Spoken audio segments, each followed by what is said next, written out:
So you just spent months, possibly even years in Philadelphia, getting your new construction project built. And now the big question is, how do you actually sell it for maximum profit? So in this video, I'm breaking down 5 key things that will make or break your exit of a development. And I'm trying to help you avoid the mistakes that cost a lot of developers thousands of dollars. Our team has sold hundreds of new construction homes across Philadelphia, and I work directly with developers on everything from design to floor plans, market analysis, and pricing. And I've seen what works, and I've seen what kills momentum and cuts into profits. So if you're building in Philly, this is the playbook that you need to sell smarter and faster.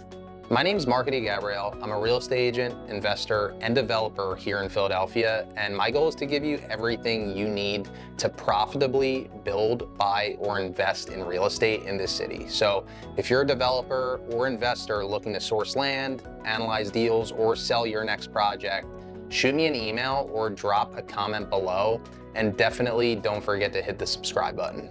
So the first tip that I want to give you to really maximize your out sale is you need to design the home with the end buyer in mind. So this starts earlier in the process than just when you're done the project. You have to really think about these things early on. So your layouts, your finishes, whether they fit with the neighborhood, the price point that you're hitting, the buyer expectations, these are all things that you really need to think about when you're designing a product.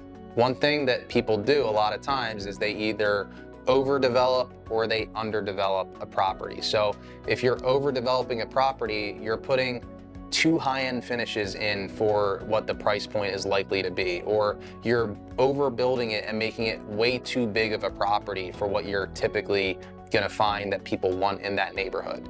If you're underbuilding a property, it's the opposite. So you're just not putting in the level of finishes that people are gonna expect, or maybe you have a layout that isn't functional enough for a family to live in, and a lot of the buyers looking in that area are gonna be families. So really the best key to making sure that you're designing a project that is actually gonna sell for the highest and best use is talking to an agent who sells a lot of new construction, who can tell you who is actually likely to buy this home and what is the best product to build there.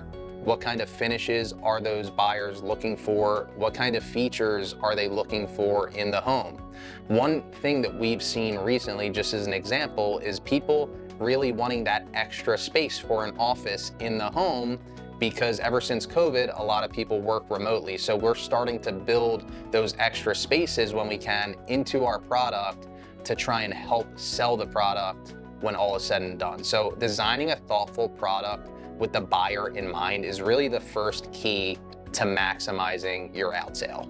The next tip that I would give you is when you launch a new construction property onto the market, you really want to nail the launch. You don't want to do it too early unless you're pre-selling it, in which case that's a whole nother thing, and you really want to go into the renderings that you need and all the pre-marketing materials. But assuming that you're selling a property that is finished, you really want to nail the launch in a sense of you want to have the property really buttoned up. You want to have it cleaned before you're going to market, because with new construction, there's a lot of construction debris, dust, dirt that gets kicked around. So these properties, unless you really clean them well before you put them on the market, they don't show as well as they really should show. And then finally, to that point, you definitely are going to want to stage the property.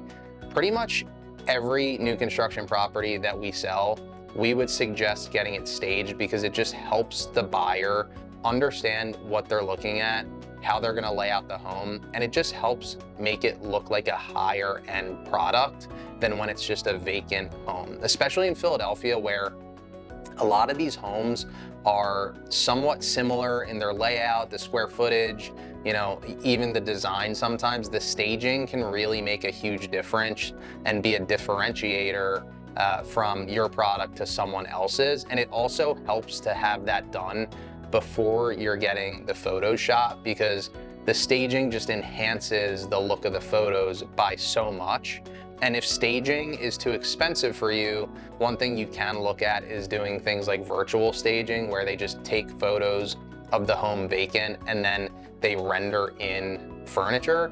But I would suggest getting the home staged so that when people walk through it, they're looking at a cleaned up final product. The punch list is done. There's not a bunch of odds and ends hanging around that still need to be completed. And it's a completed, buttoned up home that can be purchased the next day. The next important thing for making sure you're maximizing your profit is nailing the price as much as you can from day one. So this is really making sure that you're coming to the market at the right number and not the dream number that you hope that it sells for. With new construction, especially here, there is a decent amount of inventory of new construction. You need traffic and interest early. So you need to look at the neighborhood you're in, and this varies depending on where you are in the city. There are some neighborhoods where there's more inventory, there's some where there's less inventory, but you need to really position yourself well in the market early on so that you're not racking up days on market. Because I will say, once you hit a certain number of days on market, people do start to ask if there's something wrong with the property or why have other people passed on the property.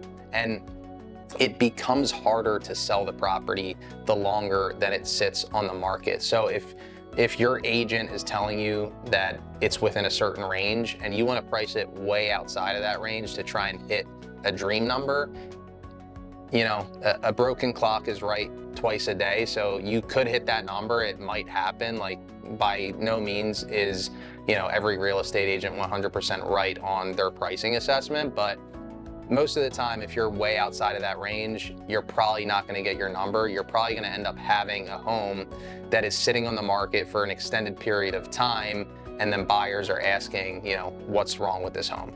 And then my final tip would be that regardless of where you price it, you really need to be attentive to what the market is telling you, and you have to make fast adjustments. And this doesn't only pertain to the price, it also pertains to potentially changes that you can make with the home. Like, you may have not added in a built-in closet and buyers are questioning that. So that's something that you can easily add into the home to completely address those concerns and not have that be a reason why your property is not selling. So really, your first 30 days are that momentum window, but if you're not hitting momentum in those first 30 days, you cannot allow the property to just get stale. And you a lot of times don't want to do these small little adjustments. You want to do larger adjustments that are actually going to move the needle and get a new set of buyers into the property.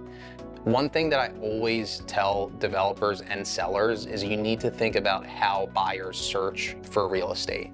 When they look on Zillow and they see the new property come on market, that's the new shiny object that they want to all go see. So these buyers are in the market. They're seeing all the other homes that get listed, and they've toured a lot of the other homes and they're waiting for the right one. So they actually have a very good sense of like what's a good deal and what is not a great deal. So if you price yourself completely outside of that ballpark, they're gonna step foot in your home and they're not gonna perceive the value that you want them to perceive, and they're not gonna make an offer because of that. So you really need to be mindful of the way that they're searching. And when you're making adjustments, you need to be mindful that the purpose of the adjustment is to drive new activity, because the people who've seen the property have not offered on it. So you either want to drive activity from the people who have seen it, or you want to drive activity from a new set of buyers. And when you're doing that, you need to adjust it enough to show the property to a new set of buyers, which means you usually have to do that in $25,000 increments, because buyers search on Zillow and Redfin and these other sites in $25,000 increments. So if you have a property and you're at $1 million, you can price it at $975. You're gonna now hit an entire new criteria of people who have their upper search limit set to $975 and not $1 million. So these are eyes that you may not have been catching beforehand, and you wanna keep that in mind when you're making price adjustments and strategic adjustments to get the home sold. If you're building or about to bring a project to the market, we should definitely talk. I can help you price it right, sell it faster, and hopefully get the most out of the development project. So definitely reach out to my email or drop a comment below. And if you like this video, definitely do not forget to hit the subscribe button. I will see you next time.